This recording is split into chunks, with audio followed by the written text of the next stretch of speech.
What's up, everybody? I've been wanting to do this video for a while, and I kind of just want to hang out and talk to you about Hinduism and the gods, and I want to just kind of give you my lens. I am Christian. I'm what is called born again Christian, evangelical. It is different than Catholic.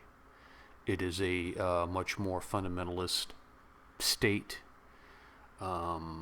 We view the Bible as scripture, as our holy book, and a Christian who is evangelical is striving to become a devotee of Christ, to represent His teachings, to have them transform the heart. And there are a lot of things that come up with being a Christian. A lot of there are folks that will say that we're missionaries, that we're trying to convert India to Christianity. Um, I'm not a missionary. To be a missionary, I would have to be in India. However, I do know a missionary in India who is Christian. He builds churches, and he's a good dude. And he is not paying for conversion. I guarantee you that, dude. He's not paying for conversion. And I think it's important to understand that conversion, from my point of view, from my religion point of view, is of God. I can't convert anybody. God converts. He converts the elect, those who were predestined before time to be devotees of Christ. He selects them. Now that's the lens that I come through with this. And as I got into Hinduism and I'm studying the gods, people have said, why are you doing this? What is your game plan? What are you trying to do? You're trying to turn Indian against... No, I'm not trying to do anything. I'm trying to understand. Because America was founded as a Judeo-Christian nation. India has been founded as a Hindu nation. To understand the Indian, I need to understand Hinduism, right? Or have a working idea of it, right? Because here's what I've come to learn since I've been doing this. 87% of my... No, it's 72%. 72% of my viewers are Indian, from India. Of that 72%, 86% of them are Hindu. Within that 86%, 65% would classify themselves as devotees of Shiva. So what I have come to find in studying this is I'm understanding the films more.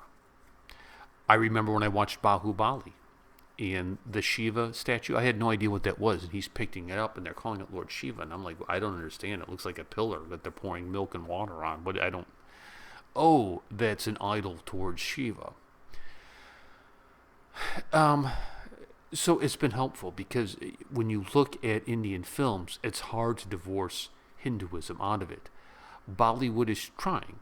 They very much are trying. It's almost like you have people in Bollywood who are ashamed of the heritage, and I find that so bizarre. And I don't understand why you would turn your back on such a large population to cater to 2%, 3%, 4%. The same thing happens in America. Same thing. I mean, I see a lot of similarities between America and India, and that's part of the reason why I love India so much, because we're in this together to preserve our cultures. Can you imagine running a business that way? Like, I'm going to open a business, and I only want to get one person out of 1,000 walking around. The rest of I don't care. I'm going to be offensive too. How long would you last? You wouldn't last at all, dude. Anyways, that's not what this video is about. This video is about the gods. This video is about Shiva and my impressionations. What is it? It's my dyslexia. My impressions of Shiva so far. Why is Shiva so popular? I put up a poll, and I probably worded it poorly because I mixed avatars with the gods, and I probably should have split them out. I wasn't thinking that far ahead, but people brought up a point. Well, like, wait a minute. Hanuman is Shiva. It's just an avatar, so you're like splitting the vote. And I thought, yeah, okay, it's a good point.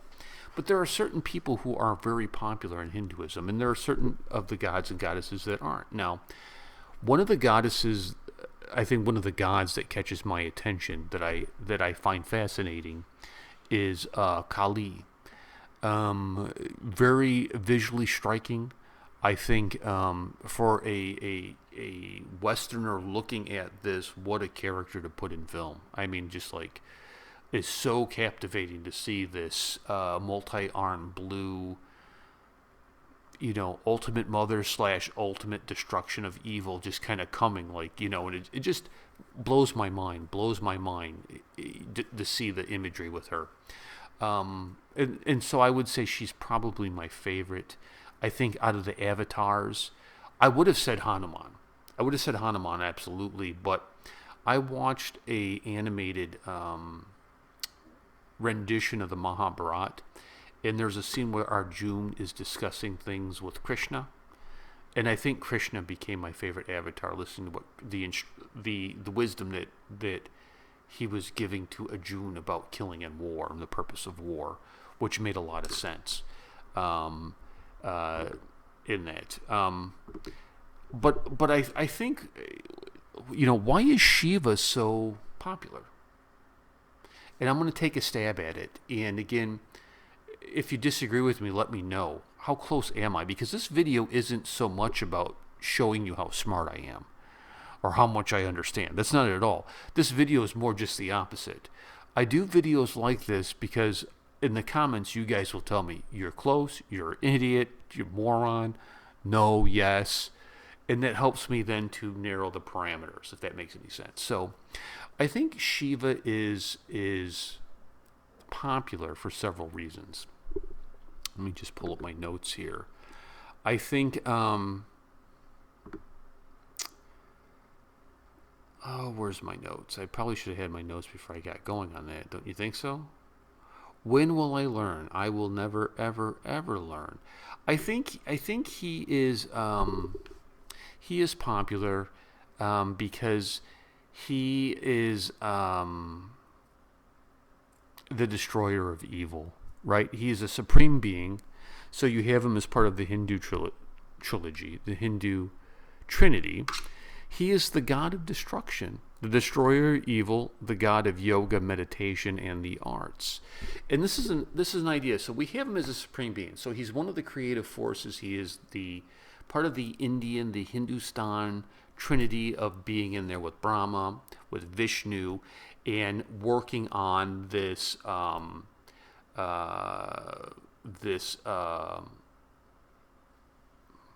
creation of the world. And so within that, he plays the role of the god of destruction. And I find that completely fascinating. And that kind of ties in with his wife, Kali, where you see these two who will act in this. The god of destruction, when things get to a certain point, Shiva steps in and corrects it. And this makes me think about like the Indian film industry.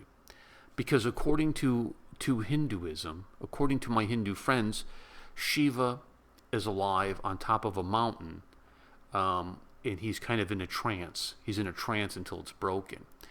And my question would be this about Shiva. If Shiva awoken from his trance, and he came down to Mumbai, and he watched what was going on in the film industry, what would he do? Would he say to the filmmakers, I think you are on the right path. I think you are doing what Vishnu's will would be. Or would he flare up in anger? Would he flare up in anger at how Hinduism is being portrayed and victimized? And I think that's a real question to ponder on that. Because, I think ultimately, like for myself, there's an aspect of being a devotee of Christ that I have to come to terms with. And the Warrior Queen is really good at reminding me this, and I don't mean that in a derogatory sense of, is this Christ-like? Are you honoring Christ with what you're doing? And that's hard to do. That's a daily struggle, right? And there has to be the same kind of question, I think, to the devotee of Shiva. Is this honoring to Shiva? What would he say to that? So I think we see him as the destroyer in a very much an apocalyptic way, and it reminds me of a little bit of a parallel to Revelation. With the end of all things, he is the destroyer of evil. And I think we get the idea, and I don't know if I got the story right. So, and if I don't, please correct me. So there was a time in history where the oceans were being churned for energy, dark energy, I think, and it was very poisonous to everybody involved. It could have destroyed the entire universe. And Shiva, seeing that, stepped in and gathered up all the poison, and he drank it in I think a conch, and drank it down, and it turned his throat blue. And while he was doing this, there was a mighty serpent who was turning this thing, right? That was turning this thing around, this churn. And the serpent was so impressed with him, and that's why he wears the cobra around his neck. I think. I could be wrong, and I'm probably setting myself up just to get splashed by you guys. And that's fine. I'll learn from it. So when you see him as the destroyer of evil, and again, I think it comes down to the devotee of Shiva as a destroyer of evil. What would he say about things going on in India? What would his stance be? If Modi could go to Shiva and say, Lord Shiva, what should we do in this? What is the direction you would give me with the incursion, the attacks constantly over the border? What would Shiva say? I mean, he is, the god of destruction, the destroyer of evil. What would he say? I think we can surmise what he would say.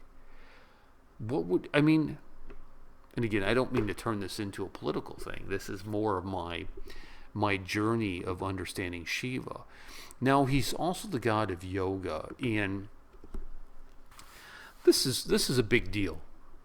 Hey, India, I don't know if you know this, but yoga is a big deal. Of course you know that. It is so much in American culture that we don't even see it. The Americans don't realize that so yoga is so popular. So who is the god over this? It is Shiva over yoga. Yoga is a part of my daily life, not from a spiritual aspect, but of a very physical aspect. I've had a back injury, a very serious back injury, and the doctors wanted to do surgery on me. They wanted to cut my back open and fuse my spine together.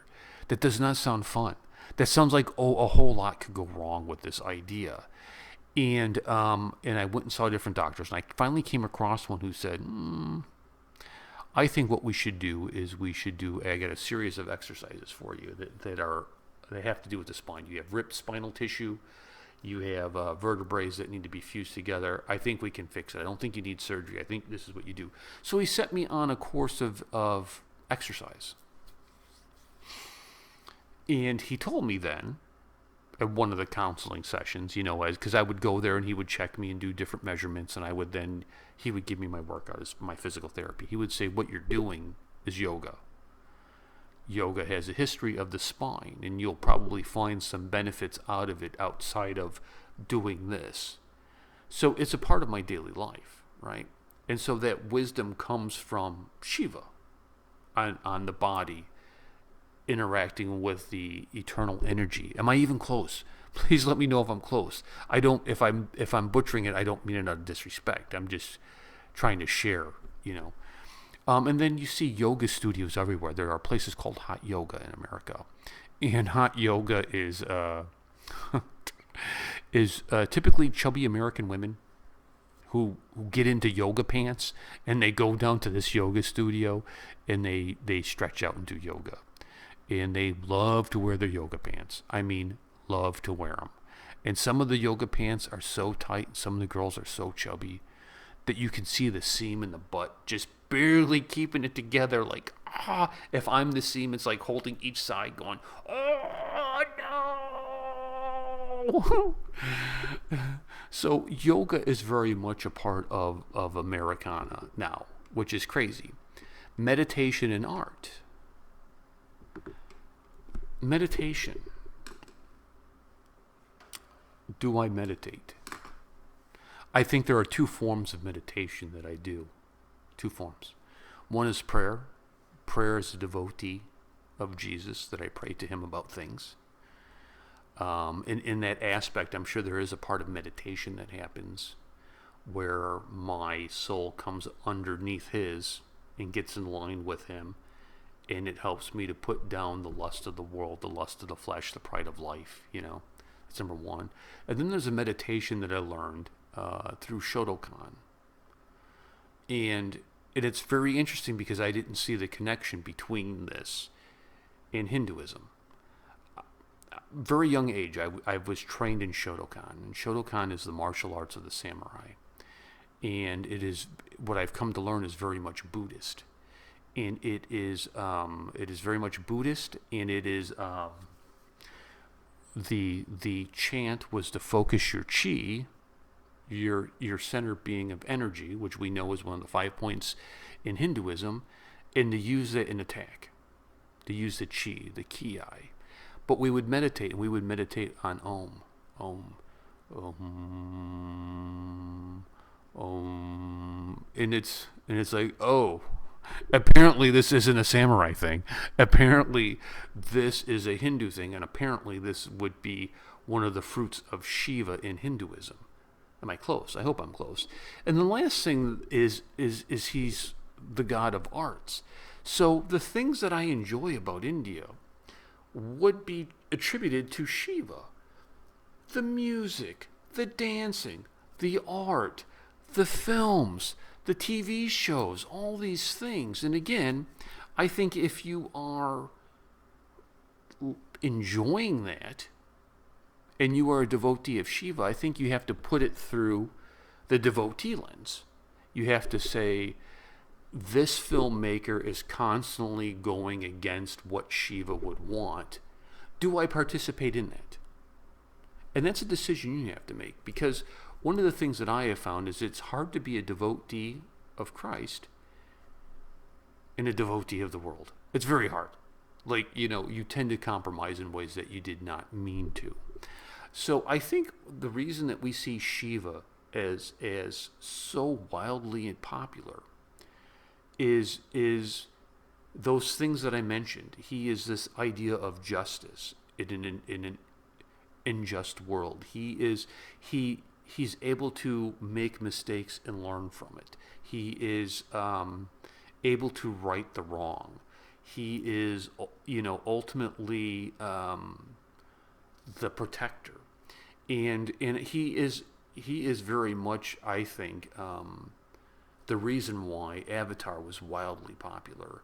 When you look at Avatar, and I didn't realize it until I was looking at some images of Shiva. Like I think he purposely, they made the avatars look like Shiva. I think purposely. So those are my thoughts, my ramblings. Let me know how close I am. Am I close? Am I a moron? Let me know. And I'd like to know where I'm wrong. Please comment. And it's okay if you wanna, you say you're an idiot, dude. When people say nasty things, it doesn't bother me. I'm 50 years old, and that doesn't bother me. It used to bother me when I was young, but I learned from it. I say, okay, how close am I? I need to tighten it up here. I need to get it right here. But I would love to see Shiva in film. I think that would be compelling. Kali in film. The two of them. I mean, that's compelling. Anyways, I'll catch you guys later. Peace and much love.